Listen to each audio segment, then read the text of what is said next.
Muchas gracias, Patricio, por la introducción a estas 5 interesantes profesoras y profesoras que nos van a estar acompañando en este conversatorio. Y sin más que agregar, damos inicio a esta interesante conversación con Giselle, Karin, Jessica, Pedro y Bianca.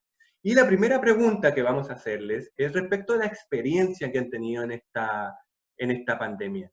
La pregunta específica que muchos otros profesores también, y profesoras la hicieron cuando tuvimos los diferentes talleres fue: ¿cómo han sido sus experiencias como docentes escolares enfrentando la pandemia? Y sobre todo, ¿cuáles han sido los principales desafíos que han tenido como personas, como profesionales, como docentes? Así que me gustaría primero comentarle a Jessica, pensando con los compañeros de otros países, a Jessica de Cali, Colombia. ¿Cómo ha sido la experiencia? ¿Cuáles han sido los aprendizajes o quizás los principales desafíos que has tenido en esta experiencia, Giselle? Cristian, gracias. Ha sido complejo y es un desafío completamente. Voy a hablar no solamente de mi experiencia como docente, sino también de la experiencia que hemos tenido como institución, porque esto nos ha llevado a que si no trabajamos en conjunto, pues es muy difícil poder superar todas estas barreras que nos ha puesto la pandemia en este sistema educativo como tal. Lo primero es que nos dimos cuenta que no estábamos preparados, o sea, tecnológicamente no estamos preparados para asumir una educación, digamos, no presencial o virtual. Entonces nos dimos cuenta que la mayoría de nuestros estudiantes no contaban con un dispositivo electrónico, digamos, óptimo como sería un computador, sino que la gran mayoría contaba era con un celular. Entonces, primera barrera que yo creo que nos tocaba saber cómo íbamos a hacer, cómo íbamos a llegar a los estudiantes. Segundo, también hay que tener en cuenta el contexto socioeconómico, ¿no? Mi institución educativa está entre un socioeconómico de un estrato 2, 3, que se puede decir que es bajo, medio bajo, en la cual los padres de familia tenían otras circunstancias, digamos, en qué pensar, que era sobrevivir a una situación económica como tal. Entonces era una lucha entre si la parte se le daba más prioridad a la parte educativa o, digamos, en este caso, a la sobrevivencia como tal, económica y también de salud. Entonces siempre tendríamos que mirar el contexto que estamos en este momento tratando con los estudiantes. También buscamos 1000 maneras. La verdad, en la institución hemos experimentado de 3 formas diferentes acercarnos con los estudiantes. La más efectiva hasta el momento pues ha sido una comunicación directa. No es la mejor, pero es la más directa, que es el hecho de estar en contacto con nuestros estudiantes y su familia vía WhatsApp. Entonces, ese ha sido como el medio de comunicación de los directores de grupo directamente con nuestros chicos. Afortunadamente, pues yo tengo un salón de 32 estudiantes y he tenido contacto con los 32 estudiantes. Es decir, que siempre estoy en contacto con ellos, con los padres de familia, orientándolos pues en el proceso educativo, pero también sabiendo qué es lo que necesitan y de pronto si en algún momento necesitan algún tipo de ayuda, pues cómo brindarla a uno como docente y también brindársela a nivel institucional como tal. Hemos trabajado entonces, como te digo, desde el inicio. El trabajo tiene que ser mancomunado con los otros compañeros. Aquí ya no se puede hablar de individualismos, aquí hay que hacer un trabajo en engranaje, lo hemos hecho. Yo doy en octavos, ha sido un trabajo muy bonito porque ha permitido como conocer al otro compañero y confiar mucho en el otro compañero. Entonces ha sido un trabajo sumamente interesante en el sentido de que solo no, como docente solo no, es imposible. Se necesita el apoyo y el acompañamiento de los otros profesores, y eso es lo que nos ha permitido en este momento de pronto tener ese contacto con los estudiantes, saber que no se están perdiendo en el sistema educativo, sino que están allí presentes. Es súper interesante lo que comenta respecto a cómo de esta crisis inicial la colaboración entre profesores o la generación de redes de vinculación o comunidades de práctica ha sido bastante interesante como un mecanismo para poder de alguna manera salir adelante en esto. Volvamos a Chile, vengamos de vuelta pasamos de Cali a Santiago y nos gustaría conocer en esa misma línea cuál ha sido tu experiencia, Karin. También en estos dos, porque tú has estado en una dualidad entre estar haciendo clases a los futuros profesores y además haciendo clases tú como profesora, así que cuéntanos un poco cómo ha sido tu experiencia al respecto. Sí. Muchas gracias, Cristian. Mira, sí, esa dualidad me permite también tener los pies en la tierra al momento de formar profesores. Para nosotros los profesores en Chile, definitivamente esta situación ha sido muy compleja por coincidiendo también con Giselle, con las distintas situaciones, tanto económicas, de salud, propiamente tal que trae la pandemia, pero también frente a los procesos educativos. O sea, pasar de solo días de tener una educación presencial a una virtual ha sido un escenario muy complejo para todos los y las profesoras de nuestro país y nos ha llevado a reflexionar profundamente sobre educación. Hemos visto, y lo digo desde mi propia perspectiva como profesora, pero también desde lo que he visto con otros colegas que están en esta profesión docente, cómo hemos tenido que pasar de reaprender una serie de cosas. O sea, hemos tenido que aprender, ¿no es cierto?, de momentos de incertidumbre, a aprender a nuevas tecnologías, a aprender sobre plataformas, sobre software. Hemos tenido que invertir tiempos en aprender sobre esta tecnología, pero al mismo tiempo aprender sobre estrategias metodológicas que claramente no estábamos tan preparados a lo mejor para enfrentarlas de un día a otro. Pero también hemos tenido que rediseñar nuestras clases, ya no es lo mismo hacer clases sincrónicamente que asincrónicamente, y hemos tenido que reevaluar nuestras formas de evaluación, hemos tenido que aprender a invertir tiempos también de lo que significa, ¿no es cierto?, ser profesor en este 24/7, como lo diríamos. Para eso hemos tenido que establecer comunicación directa con nuestros estudiantes, con nuestras estudiantes de forma individualizada, responder preguntas individualizadas, contestar decenas de emails de las familias, de ellos mismos, poder entrar, tratar de contenerlos y hasta en los horarios más increíbles. Entonces, en realidad esto ha sido un problema en la cual sin duda los profesores hemos tenido que contenerlos y ayudarlos educativamente, pero también desde el punto de vista personal. Ha sido bastante complejo porque hemos tenido que reaprender a controlar nuestras propias emociones para apoyar a nuestros niños, a nuestras niñas, a nuestros estudiantes en general, incluso apoyar a las familias porque están con situaciones de salud compleja, con situaciones económicas complejas y al mismo tiempo hemos tenido que contener a nuestras propias familias, es decir, saber que también están viviendo lo mismo y finalmente hemos tenido que atender nuestro propio agobio como profesores y profesoras porque estamos metidos en la misma pandemia, estamos metidos en los mismos problemas económicos, en los mismos problemas y por lo tanto nos hace hacer un juego que a veces es paralelo de este profesional, ¿no es cierto?, que tiene que ser intachable, que no puede equivocarse, que no puede caer, pero por el otro lado que estás viviendo las mismas situaciones. Entonces, esta como doble pasantía que hemos tenido que vivir como profesionales de la educación ha sido realmente muy complejo. Ahora, respecto de los desafíos, yo creo sin duda en ese sentido que los desafíos son múltiples. O sea, como les contaba al principio, yo creo que una de las cosas que más me ha hecho reflexionar en educación ha sido precisamente esto. Y de esta experiencia compleja, estresante, llena de incertidumbre, yo creo que una de las cosas que yo en particular he reflexionado mucho es sobre el ejercicio docente, sobre la valoración que tiene la propia sociedad sobre la profesión docente, que yo creo que son desafíos que nos abre esto, que nos deja mucho más explícito. También repensar justamente en la relevancia del currículum nacional frente a una situación de crisis que podría ser, no sé, un terremoto, que podría ser esta misma pandemia. La arquitectura curricular, realmente estamos viendo lo que realmente necesitan nuestros y nuestras estudiantes. También repensar desde ese punto de vista los procesos evaluativos nacionales, locales, a nivel latinoamericano. Pensar bajo qué paradigmas estamos enseñando, es decir, el desafío es llegar a construir una sociedad en la que pensemos en más que en los contenidos, en la humanidad que hay detrás y olvidarnos un poco de que esto es, yo sé más que tú porque soy adulto, soy profesor y tengo más conocimiento. Esto de la sociedad adultocéntrica realmente nos representa para la humanidad que queremos construir.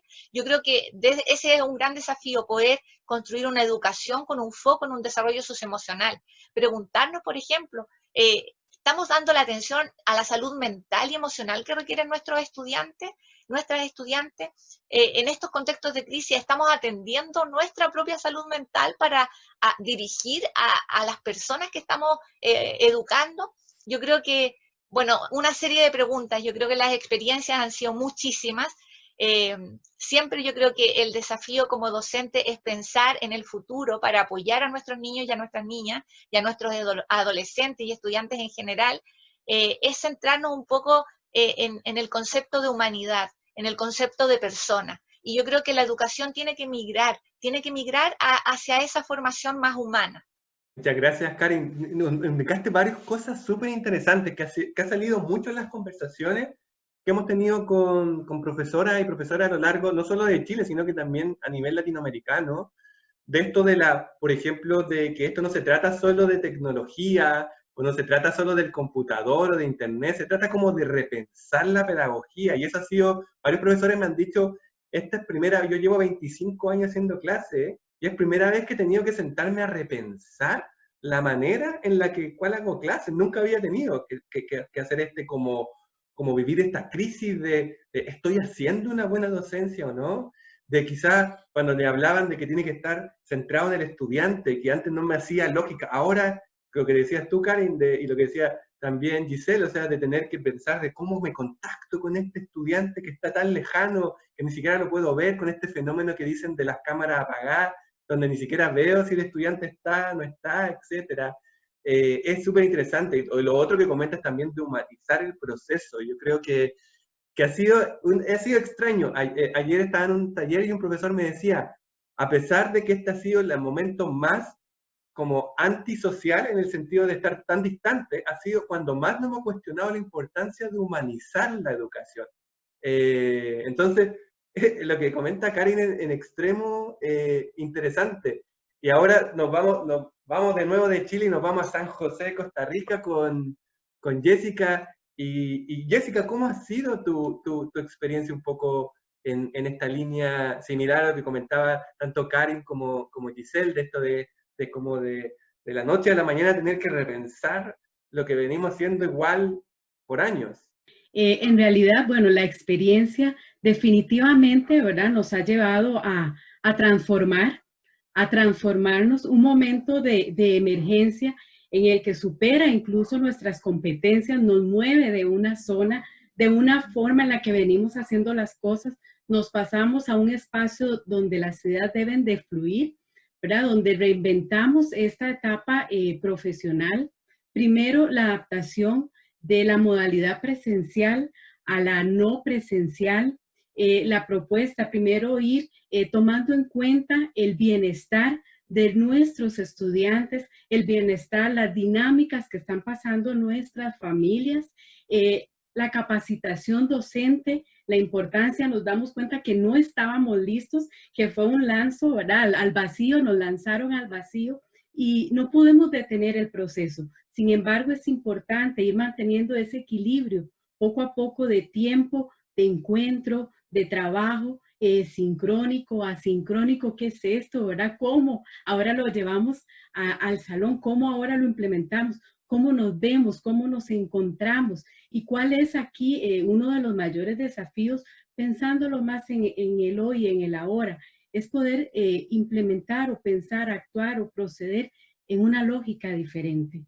Estamos en una lógica distinta, estamos en una lógica virtual diferente. Y entonces, ¿qué hacemos? ¿Qué hicimos? Necesitábamos encontrarnos, necesitábamos aprender para podernos conectar y conectar en todo ese sentido de la palabra, ¿verdad? Sentirnos esta necesidad emocional, porque si vemos, necesitamos vernos, necesitamos compartir, ¿verdad? Necesitamos generar esos espacios donde ya no sea solo un tema meramente pedagógico, ¿verdad? De contenido académico, sino de qué compartimos, cómo nos sentimos, cómo lo estamos viviendo, como institución, como docente, poder unirnos, ser parte de esa dinámica de la familia y un acercamiento importante. ¿Qué pasa? ¿Cómo estamos? La función más social, ¿verdad? De esta pedagogía, de la educación, el acercamiento fue clave para nosotros como institución, para nuestra labor como docente. Aquí estamos, ¿qué necesitan? ¿Cómo nos adaptamos? ¿Cómo le colaboramos? ¿Cómo estamos con ustedes, familias? Porque nos necesitan nuestros estudiantes también. Y a partir de este desafío, poder entender y ver, bueno, ¿cómo adapto mi planificación? ¿Cómo adapto los recursos? ¿Cuáles son los recursos adecuados? ¿Cómo vamos a optimizar el tiempo?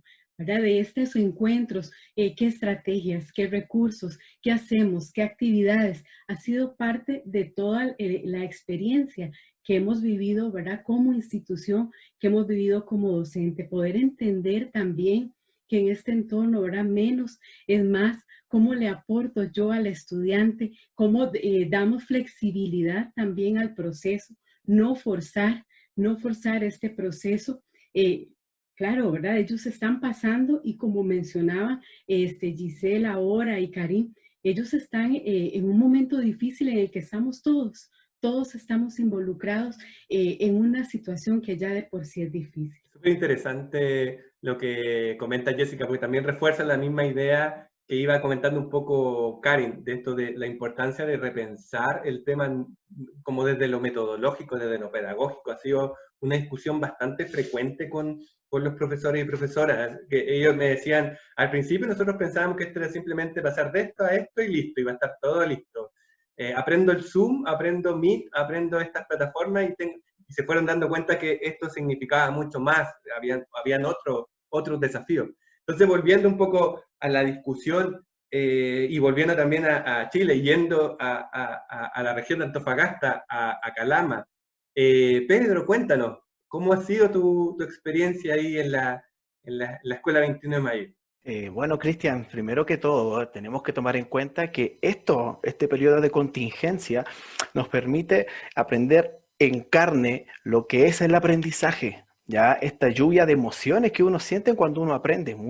Cuando hace su práctica pedagógica, uno actúa en base a un fundamento, pero lo que uno siente cuando uno aprende es complejo. Ahora nos enfrentamos a una contingencia que nos presentó una incertidumbre.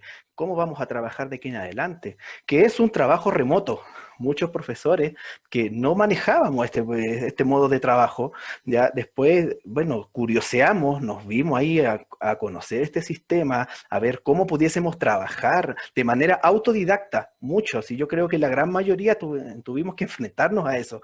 Y eso ya después tú te armas de una gama de actividades base con la cual tú puedes llegar a tus chiquillos.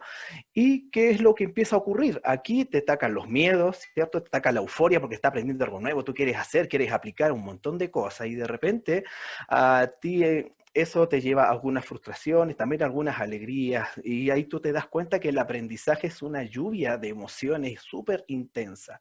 Y también, ¿qué pasa aquí? Aquí tú te das cuenta de la importancia que tenemos como profesor de transmitir a nuestros estudiantes. Muchas veces nosotros hablamos, ¿ya? Pero transmitimos algo totalmente contrario. Y aquí tenemos que enfocarnos un poco. Sabemos que es difícil, este momento nos atacó a todos, así es que también, ¿qué pasó? Estas actividades base que tanto nos había costado, después los niños igual te empiezan a exigir un poquito más. Igual como si estuviésemos en una sala de clase. Y ahí es cuando tú tienes que ir poco a poco entregando nuevas herramientas, nueva estrategia, entregando algo nuevo, cosa de sorprender al estudiante y fomentar el sorprendizaje, que fue un concepto que aprendí hace poco y me llamó mucho la atención y me gustó, porque los niños también enganchan contigo, porque como tú estás motivado, tú estás subiendo cositas, que video, y a lo mejor, miren niños, aprendí a hacer una encuesta online, miren, métanse aquí y ellos, wow, y hacen un gráfico y están súper motivados, ¿ya? Pero eso también, ¿qué nos lleva? Aquí en el aula chilena tenemos que desestigmatizar la tecnología. ¿Ya? Aquí de repente en nuestras aulas vemos un celular, vemos un computador, vemos una red social y ya asumimos que ese niño está distraído, no está aprendiendo o está totalmente desenfocado a la clase. ¿Ya? Pero este momento que estamos viviendo de pandemia nos ha llevado a entender que si tú te focalizas bien en las tecnologías y sabes utilizarlas bien, de ser el malo de la película, pasaría a ser un excelente aliado en la optimización tanto de la información como también del aprendizaje. Gracias Pedro, lo que comentas es bien interesante, se me vino a la mente, recuerdo, parece que fue en la región de Antofagasta, no sé si después Patricio nos puede comentar de que efectivamente hubieron colegios que prohibieron el celular en las clases y le decían a los estudiantes que tenían que guardarlo, y me imagino que ahora deben estar así, por favor, conéctense al celular y queremos conversar con ustedes. Entonces, lo que comentas tú, Pedro, es súper interesante porque es como ha cambiado el paradigma de la tecnología, que en un momento se vio como el enemigo, el celular era el enemigo, la red social era el enemigo y ahora todos los profesores y profesoras ocupando Facebook, Instagram, subiendo videos, los niños en el celular, por favor conéctense. Entonces, lo que comentas, Pedro, es bastante entretenido porque se me vino, recordé eso de que hace, si no me equivoco, unos años atrás, algunos colegios en la región estaban prohibiendo los celulares y ahora deben estar así, por favor, conéctense. Y nos volvemos a ir de Chile, vamos a Nuevo León, en México. Bianca, ¿cómo ha sido el tema? Cuéntanos un poco la experiencia que has tenido allá, en tierras tan lejanas allá. Creo que los primeros desafíos como docente que enfrentamos fue el de un día para otro decir, ¿sabe qué? Pues ya no va a estar el alumno en el aula, va a tener que estar a distancia trabajando, y ahí empezaron a surgir un cambio en nuestras emociones, en nuestros sentimientos, tanto como maestros como parte de una familia. Y en el caso de los alumnos, ellos empezaron a externarlo a través de las mamás que querían saber qué seguía, qué paso iban a dar después de esta pandemia para que el alumno siguiera con su aprendizaje. Para lograr una cobertura en todo el alumnado, se buscaron diferentes medios, el uso de WhatsApp, páginas de Facebook y un sinfín de plataformas. Al no tener la totalidad, sí fue necesario que el gobierno, o en este caso que aquí Nuevo León, empezara con la programación de clases en televisión para que llegara a cada una de las casas de los alumnos, muy apegados a lo que nosotros estamos diseñando. Entonces, nuestros temas fueron priorizados y seleccionados para que coincidieran con lo que estaba en la televisión. Por último, podría decir que aparte de tener esta falta de contacto y que algunos no tuvieran los medios para poder seguir con la educación digital tal cual como se estaba planteando, pues los maestros tuvimos que llegar a la casa del alumno a acomodar todo lo que estaba sucediendo en casa, a enseñarlos a hacer una autogestión de su aprendizaje, cuidando sus tiempos, cuidando su lugar, espacio físico, y también el darles el apoyo a los padres que estaban guiando el trabajo del mismo alumno en casa. Gracias, Bianca, es súper interesante lo que comenta y va en la línea un poco lo que ha comentado Pedro, Karin, Jessica, Giselle, etcétera, respecto a esto, los aspectos emocionales en el proceso, respecto a cómo el profesor ha tenido que cuestionarse mucho de estos elementos.